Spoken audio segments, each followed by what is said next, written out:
Hey y'all. Give me 1 second. You know we gotta share. Share this live, y'all.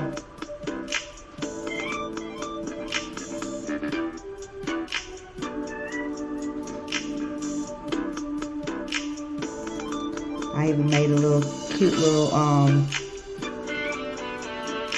what's it called? It's not a still shot. Not a frame.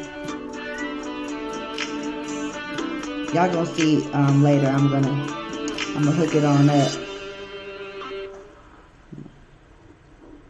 Thumbnail, that's the word. That's what I'm looking for. Thumbnail. Well, hello. Happy Sunday. Welcome to my channel. It's your girl Prissy Solo, and I am here to talk about Zeus Network. Hold on. Let me get comfortable.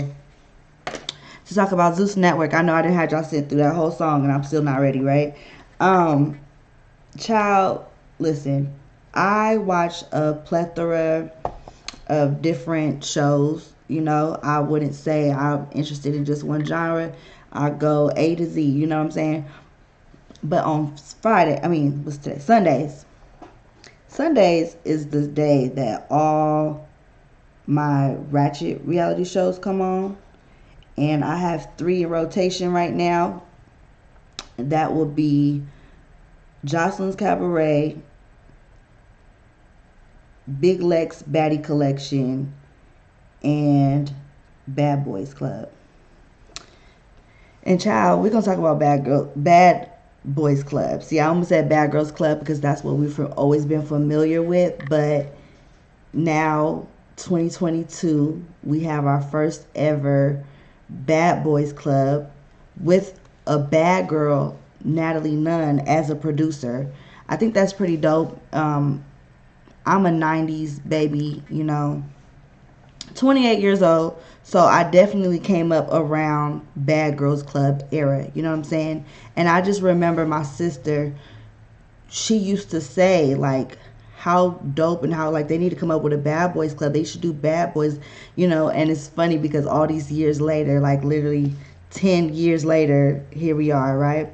So I did not review it last week because it gave a lot. It was explosive, but I just felt like I wanted to see what episode 2 gave before I came up in front of this camera and talk to y'all about it. And baby, it was just like last week, just as explosive. Okay, so we're gonna get into it. Now I have no notes, so this will not be a verbatim of breakdown of both episode 1 and 2, but we are going to talk about and dissect things from each episode and get into it. Now, like I had stated before, I'm Prissy Solo, and this is your first time here. I would love for you to join us, and by us I mean myself and the realest. That is what I call my subscribers. So go ahead and hit that subscribe button so you do not miss the next time I go live. I will be live again for the realest. I want y'all to know when y'all can catch me again, in case you watching this on the playback, because more than likely you watching this on the playback because I didn't tell y'all I was coming live tonight. But I had just finished watching all my shows and I just had to come and talk about it.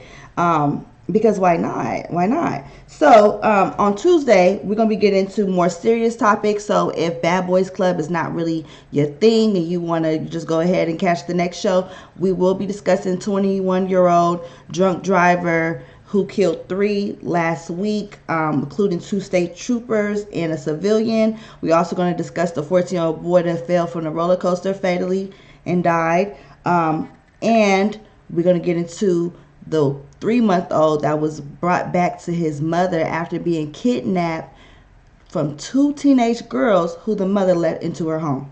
All right, we'll talk about that on Tuesday. So if I'm going to see you then, make sure you hit that thumbs up video before you go. But if not, and you staying, love you for that. Go ahead and stay through this review because it's going to be worth it, okay? Because, child, my Zeus Network subscription so far has been worth it. I don't mind paying my $5 a month for my ratchet shows on Sunday. You know, I get a little bit of everything throughout the week. It's perfect. Now, some of y'all are going to say Sunday is the Lord's Day. Excuse me, ma'am. I'm not a Christian. The Lord's Day is every day. So, yes, on Sunday is my ratchet reality shows. But let's talk about Bad Boys Club. Okay, as I stated, first season, first to ever do this, right? And We've seen some familiar faces and some new faces. A lot of the girls I did not know, and I do not have the name written down. So let me go ahead and pull that up now, because a lot of the girls I did not know who they were. And to be honest with you, I can see why. You know, for some of them, we got the baddest, William the baddest, white boy, giving, what's that one white boy that had like before 6ix9ine, he had Riff Raff, right? He's giving me like a gay Riff Raff tease. We have another the baddest, I'm not sure what his name is. We have Where the Money Reside, Rail's getting a check from Zeus Network. You know, he went from hopping out of the back of vans on the internet a few months back, so I'm not mad at it. We also have Carry On, who is the son of Kirk Franklin, gospel singer Kirk Franklin. See, all the Christians know who that is. They know who that is. We also have Milan Christopher. He was familiar to me from Love and Hip Hop Hollywood. He had a crazy storyline some years back when he was involved with a DL dude who came out to his baby mama. No, they don't have no kids. His girlfriend of like 13 years or so on TV. That was wild. You know, we're talking about Zeus, but you know, we can't talk about Zeus really without referencing like Love and Hip Hop. You know what I'm saying? Because I feel like they were, you know, the first at it. But Zeus done took this. Listen, VH1 decided that they were going to fall back and like from that whole ghetto ratchet type of, you know, category. You know, they were the ones that were known for, like, you know, you could see a fist fight and them act a fool and cut up on VH1 for Love and Hip Hop or so, whatever franchise from Atlanta to New York and LA, you know. But they decided they were going to back up from that, right? And Zeus done took the torch and ran with it, because child, this shit is ghetto as fuck. And I know ghetto is a place, but it's just like I can't think of nothing else to describe this shit. It is wild. Okay, that's why we gotta talk about it. But who else is on here? So we have someone else that is new to me, Anthony and Moolah. Moolah is straight. Okay, I know when I told you Bad Boys Club, you just, you know, and I said the girls, you imagine a bunch of gay men, right? Well, very interesting, and I actually like this. Whoever was in charge of casting, I think, did a great job with casting 2 heterosexual men. Moolah is one of them. Moolah says that he doesn't mind being around homosexual men because he's been incarcerated and he didn't have a choice then. So he just feels like, you know, now he's just, you know, he's okay with being, he's not homophobic. So he says, we're going to dive into some other things he also said later on, and I'll let y'all be the judge of that. But there's another one in the house. I don't know these people like that. So like I said, I didn't write down the names, but who we did see that was a familiar face was Andrew Caldwell. Andrew Caldwell is that guy that had went viral for saying he was no longer gay. He no longer liked men or something like that. Something wild he had said that had went viral. Of course, he was lying. He's very much still gay. One of my favorites I just saw, you know, I'm not sure if I have any favorites. I'm actually going to take that back. But we also have Gutta, the real Gutta K. He was one of the ones that were new to me. And I'm trying to find out the name of this other heterosexual man. And I got to find out who the other bad is, because we got 2 of the baddest. You know, we have 2 white boys out of a whole cast of like black men. And I find that necessary to say because episode 1, child, listen, Where the Money Reside, Rail cut up on these 2 white boys the first episode, and he got so drunk, y'all. He got so drunk, it was a time that they had to time him out and like literally like have him pinned on the ground from rushing one of these baddies, and he's asking for his wine. I'm like, that's what got you here in the first place. Calm down. So we talked about Carrie. I'm trying to figure out the name. Okay, the child. If I don't remember your name, it's just it wasn't. It wasn't important. So if I find it to be important later, I will search for it again, I guess, because it's taking up too much time. But listen, so first episode, we get all the men in the bus. We love a good on reality television. We love a good bus ride to the destination because they be doing the most. I don't know why they give them alcohol before they even get to their destination. A lot of the time, I'm just like, oh, I know why, but it's always just a disaster because people always want to show out and want you to know who they are, even though you're still not gonna remember second episode what their name is. But they want the camera time. Some people want to establish dominance of who they are and what they about and all the extra stuff. And then you got some people that just chill, and just kind of take in what the hell they done signed up for, and on episode on episode 1, they done stressed poor Natalie out. Oh my gosh, these guys were fighting. Okay, I actually do have to go and find out what these two white boys' names were because they had initially got it started, but it was where the money reside. Who really was the talk of episode 1, and it's funny because it's like to know Rel from just that clip, and then to see him on Zeus Network giving every minute of Bad Girls Club is just ridiculous. Listen, I already be coughing and choking on, that good Mary Jane already. Child, don't let this shit be on. Fuck around and cough up a lung messing around with these motherfuckers. They are hilarious, okay? And it's crazy because we only second episode in. A lot of times the girls don't even get into the house. They don't even get into the house yet. And it's just like, relax. So speaking of not getting into the house, they had showed us scenes from the photo shoot. I'm not going to really talk about the photo shoot other than the photo shoot was very unnecessary to record. I feel like it was, a lot of just banter that was unnecessary for episode 1.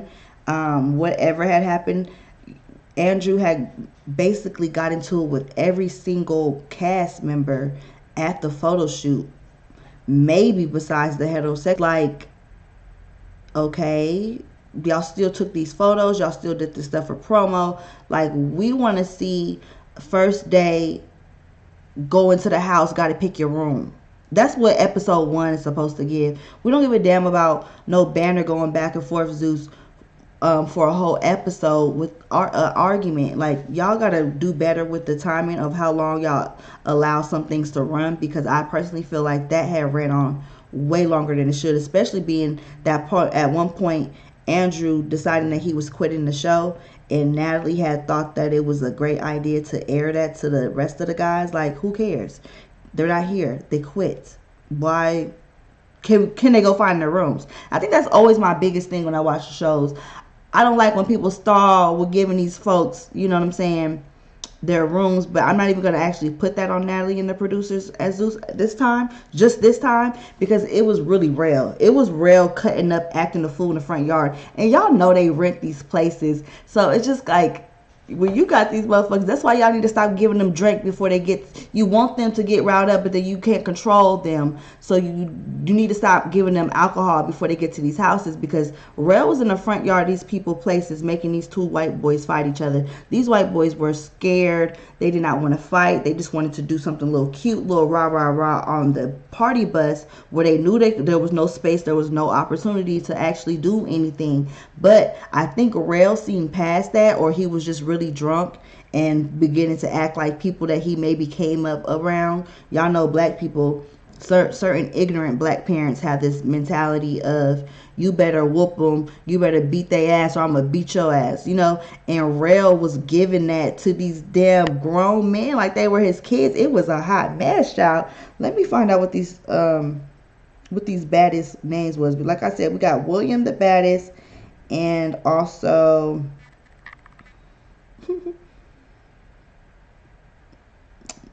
Okay, I found it. Dylan the baddest. There's too many baddies. I'm just gonna call Dylan and William. Okay, so Dylan confronts William on the bus ride about a bunch of nothing. I'm not even going to try to even remember what it was about. And they get into this argument, and opposed to it being let go when they arrive at the house, which they did. Dylan had no intentions at all when confronting William to actually fight. There's a lot of people on this cast that like to talk, as there always are on shows like that, that really just be trying to talk and like talk a good one, but they're not trying to actually fight. You know what I'm saying? You better swing on him or I'm gonna swing on you. Dylan didn't swing on William, so Rail took off on Dylan, had this man all up in the bushes and cut this guy's face, and then Dylan was so terrified. He was so terrified that he was literally trying to run away and hop fences to get out of that house. Like, not even the house, because they're not even out. They're outside. He's not. They haven't even made it in the house yet. This guy is trying to get out of there. He is like, oh hell no.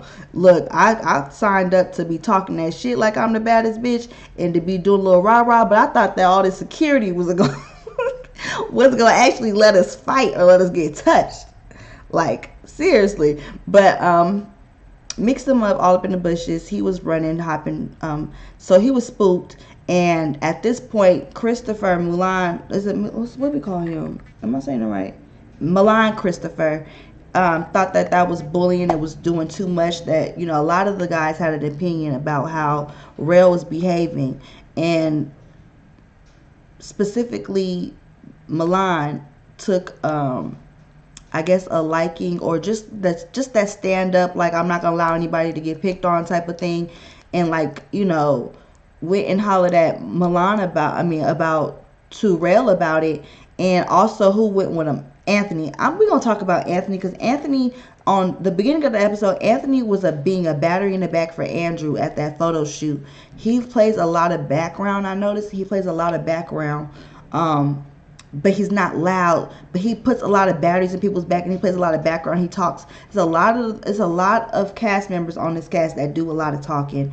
Anthony is one of them. Anyways, so they go and talk to Rail. Rail's like, oh, so y'all basically feel like, because they said you were picking on him, like you were bullying the white boy. And Rail like, I wasn't bullying nobody. I told him if he didn't fight him, I was gonna fight him, and I did. So y'all feel like I was bullying? They're like, yeah, that was bullying. Like, you had nothing to do with that. He was like, I wasn't bullying. So what I got to do? What you think that I was trying to just pick on Dylan? Like, and goes and fights William, the other white boy. And they're like, no, that's not the point we was trying to make. We was trying to tell you that you are inserting yourself in something that had nothing to do with you. And it just wasn't registering to Rail like that. Rail was drunk with 2 Ks. He already was out of here, so he interpreted it as, oh, y'all trying to say I'm picking up on him. I don't give a fuck about William neither. William's supposed to, I said the same threat to both of them, and went over there and bopped William and went and 2-pieced William and fought William,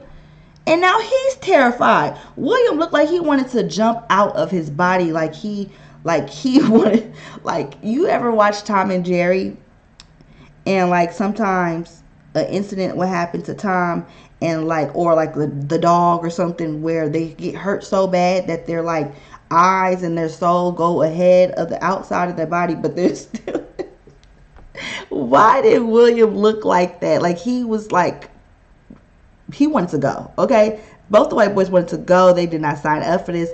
Natalie is hollering like to basically somebody calm down Rail. So calm down Rail. Like, Rail is doing too much. They go put him up on the bus, the shuttle, whatever. And he asked him for some more drink. He had been asking for some drink every time that they didn't have to break him up. Just out of it, okay? Pupils, eyes, just out of it. He halfway had them closed. I don't even know how he was able to tell William and Dylan apart, honestly, because his eyes was barely open.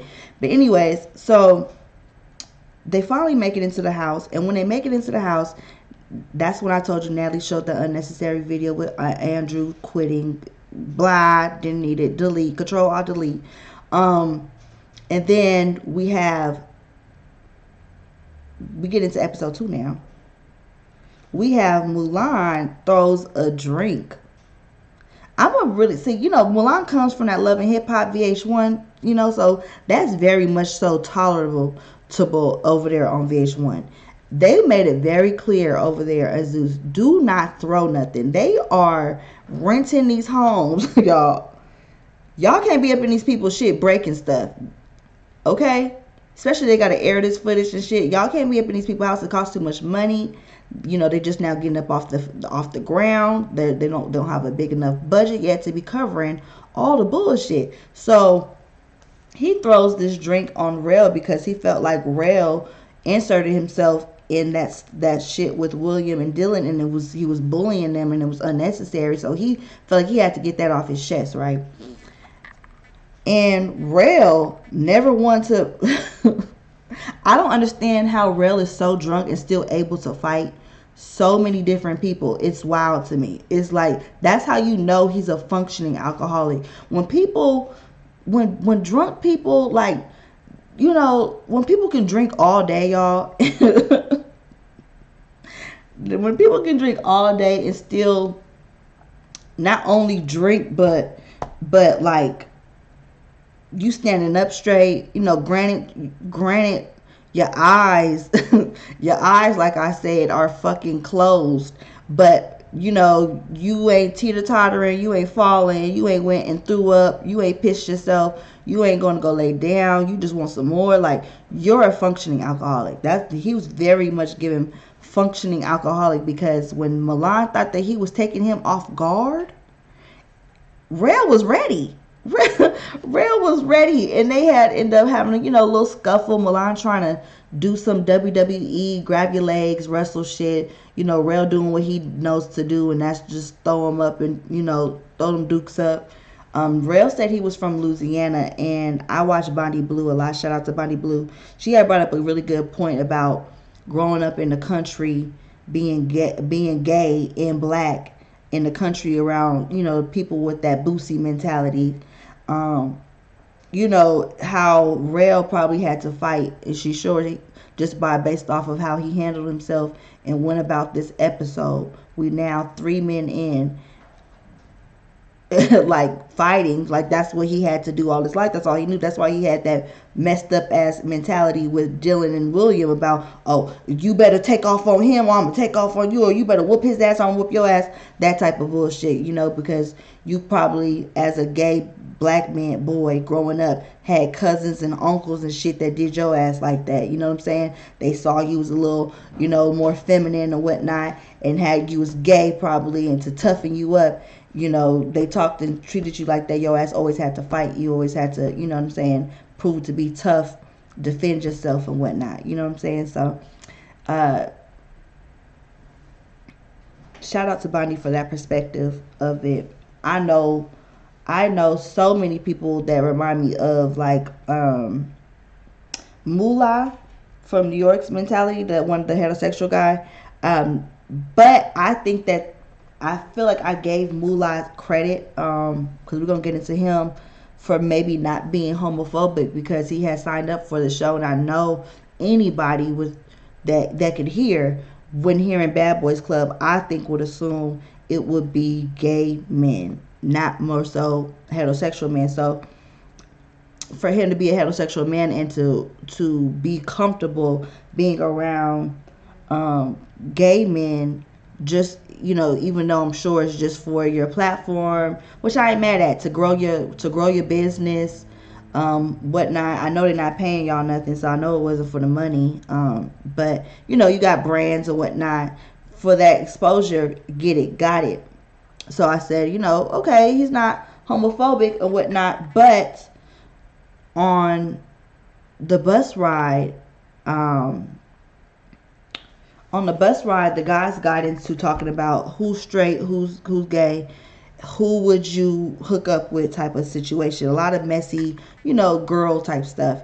And Mulan had pointed out Moolah, and I think that Moolah from that point on felt like he had to exert, nigga, I'm straight, to all of them from that point on. And it started on that bus ride, and it was it was silenced for a while because we had so much drama with Rail going on, that when Moolah decided to bring it back up after Milan and Rail fought, it was kind of like, what? Like, it was kind of like, you still talking about that? Like, he literally asked Carry On, because on the bus, Carry On did, everybody on the bus stated whether they were gay or straight. We had, like I said, we have 2 heterosexual men and the rest gay.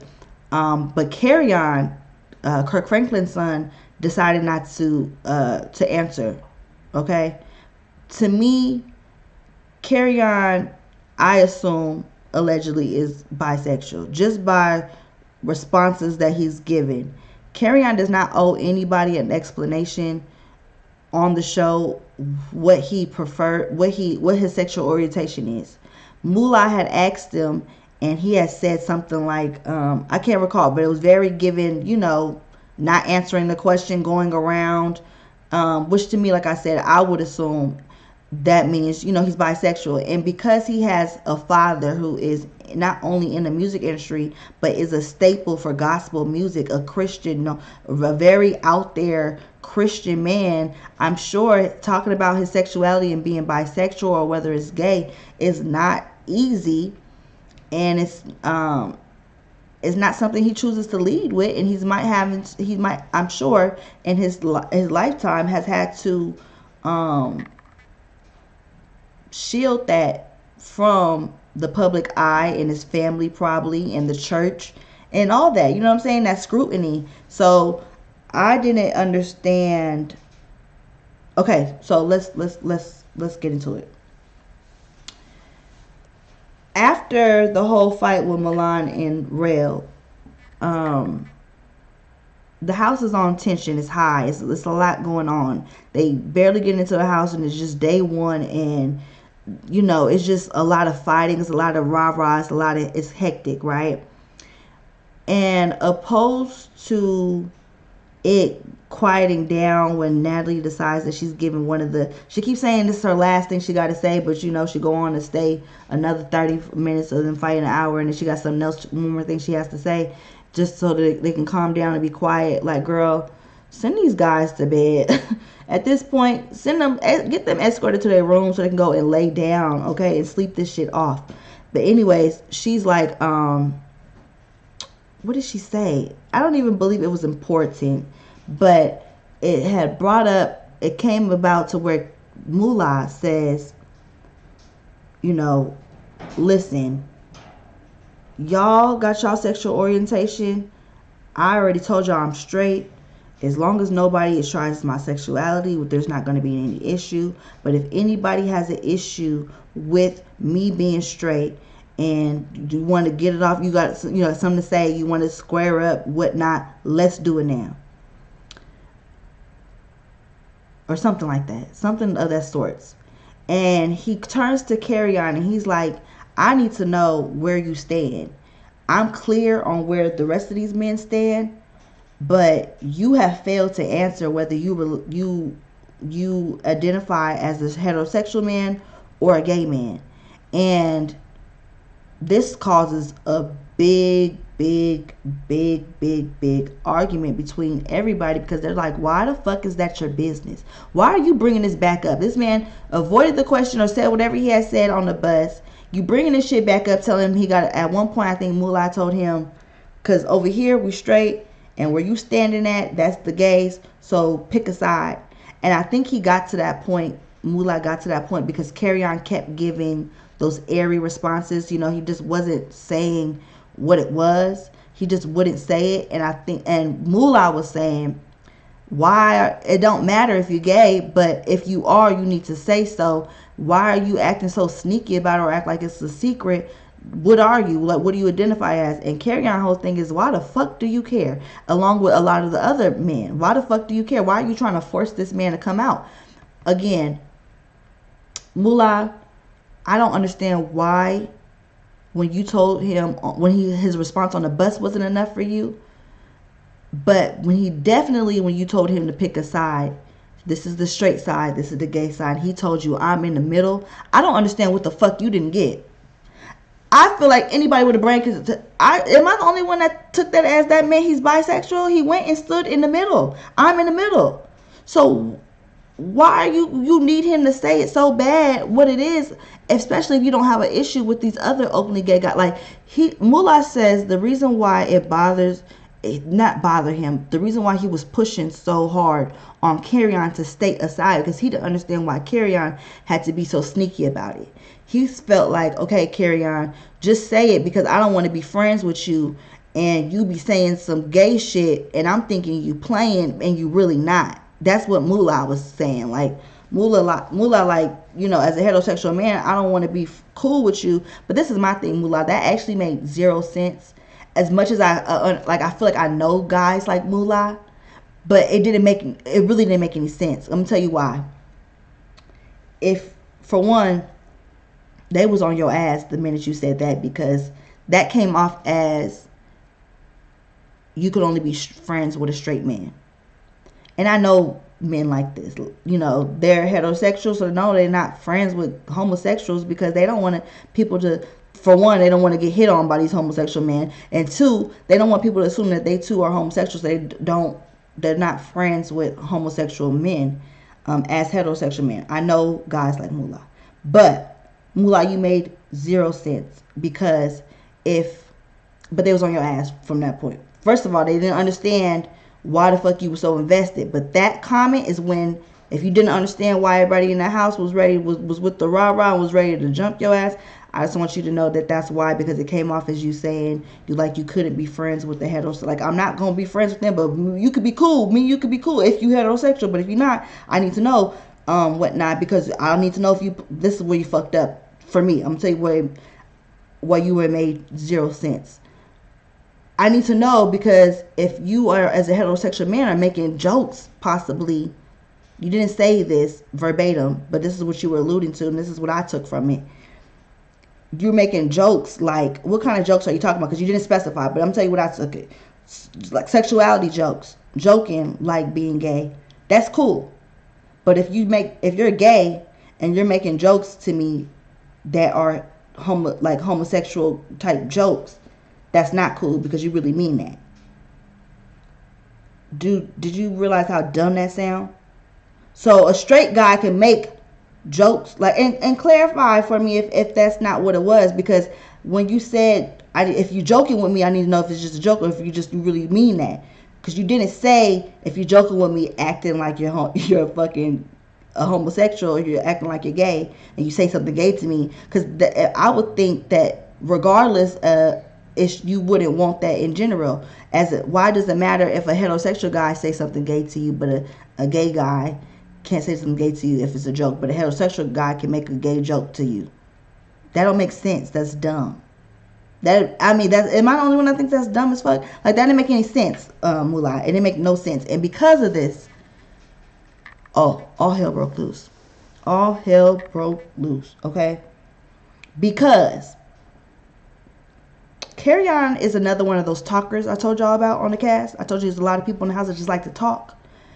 Carry-On, I don't know if this is really him, or what he thinks how a straight guy talks and acts like. But, you know, he does this shit where, you know, he really pop his shit. Like, you know, when Milan and Rail have fought, Carry-On brought himself into it about his jacket. He had stated that Milan throwing that drink, which she shouldn't have threw the drink to begin with. Like, how old are we? Especially Milan, you like that type of shit going on. Like, you on a whole new network, baby, and it's been many moons. Like, grow up. I don't know why he threw that drink. It was dumb. But Carry-On was being very extra and was like puffing his chest out. My jacket. Somebody gonna have to get my jacket clean because niggas throwing drinks. He was doing a lot. He was entering himself into it. I apparently let him tell it.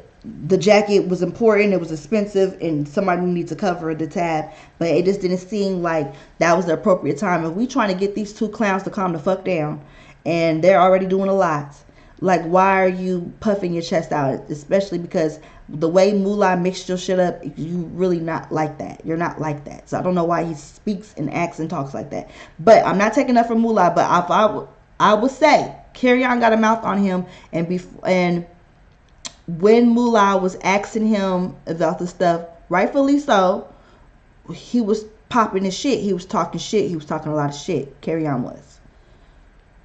You know. Moolah ended up mixing Carry-On shit up. And by mixing, I mean, you know, we fire somebody's shit up. You know, he gave him, I don't even know how many ones it was, but he definitely clocked him in his grill a few times. And now the boys, the girls, they on your ass, Moolah, because you done already said some ignorant shit that made it seem like you can't fuck, you refuse to, you can't be friends with. What you gotta read your room. Read your room. Read your room. I don't know why you said that.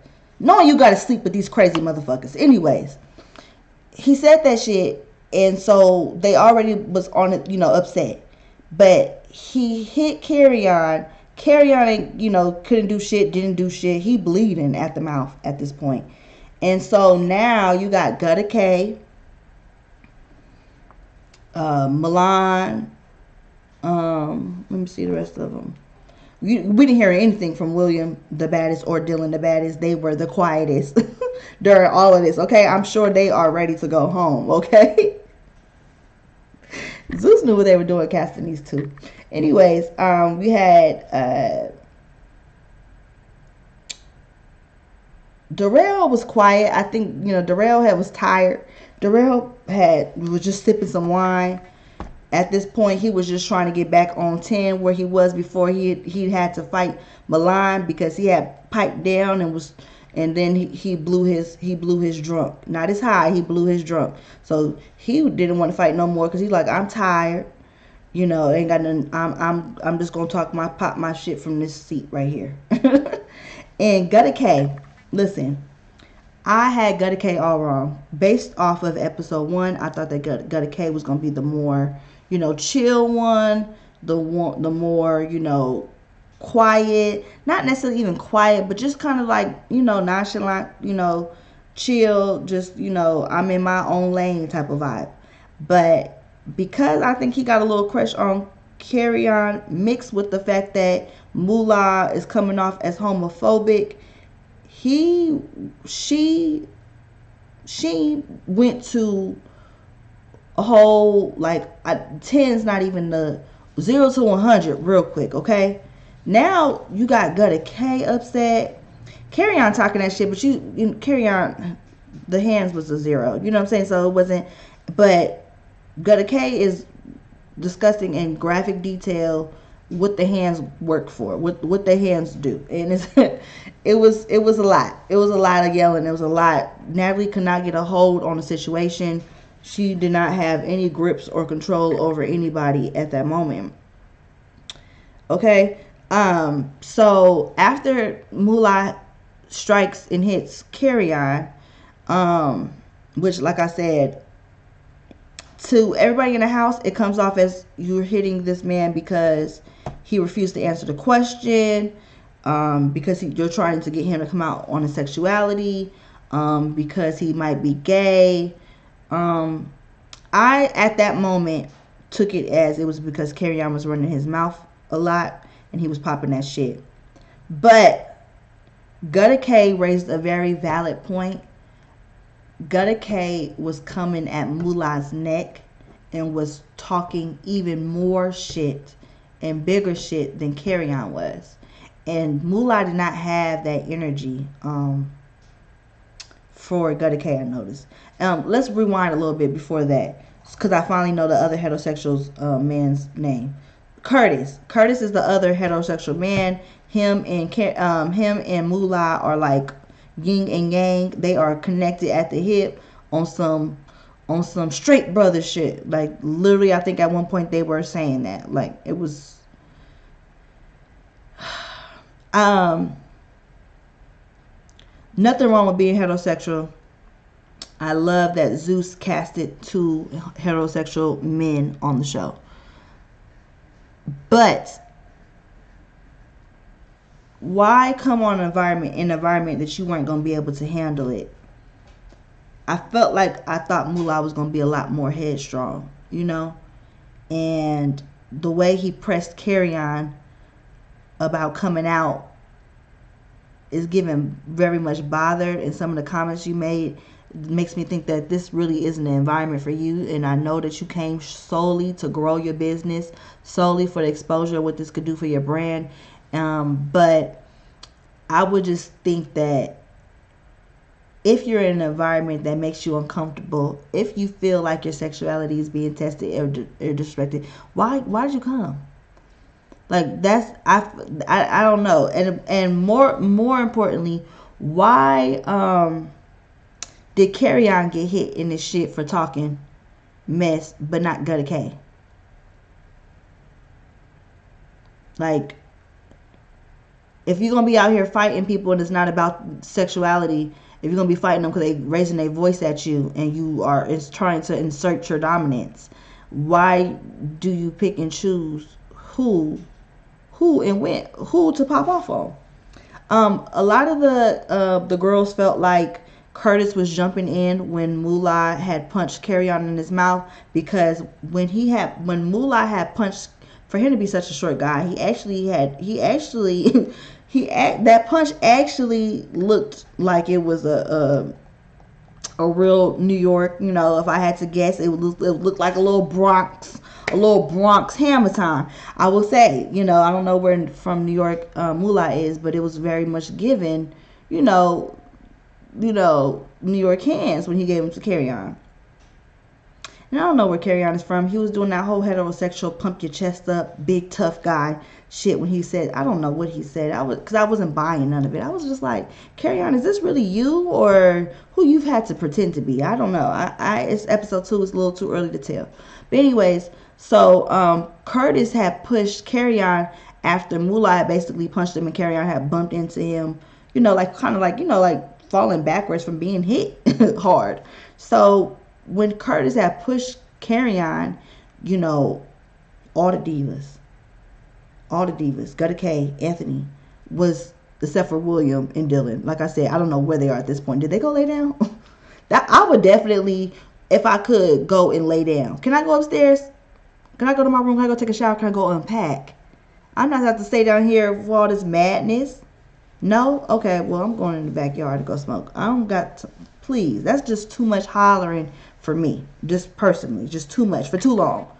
For a little while you sit back, you watch, you sip, I'm nosy, But after a while you're in the house when all that's going on, it's just a lot. It's loud as fuck. I have to escape. Anyways.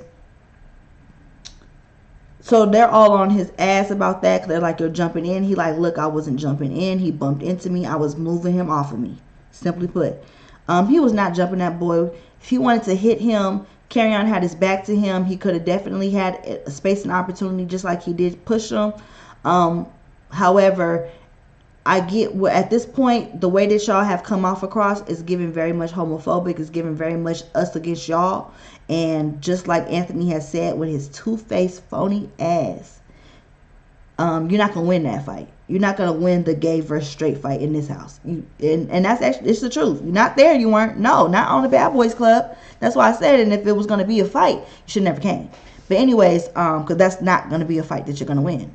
You got to go to sleep with these people. Why I wouldn't feel comfortable going to sleep with motherfuckers I didn't insulted, that hadn't been through all this type of strife that black homosexual men have been through, just to earn a spot and being treated fairly. We know as a black woman, we know our struggles as black people, right? But being black and gay, that's not like it's not the same fight. It's like a double whammy, okay? A lot of gay black men don't even have the support of the black community in their fight.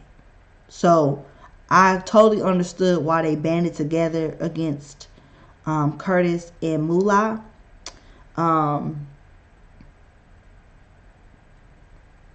Moving on. So the episode ends and we still haven't seen Jonathan.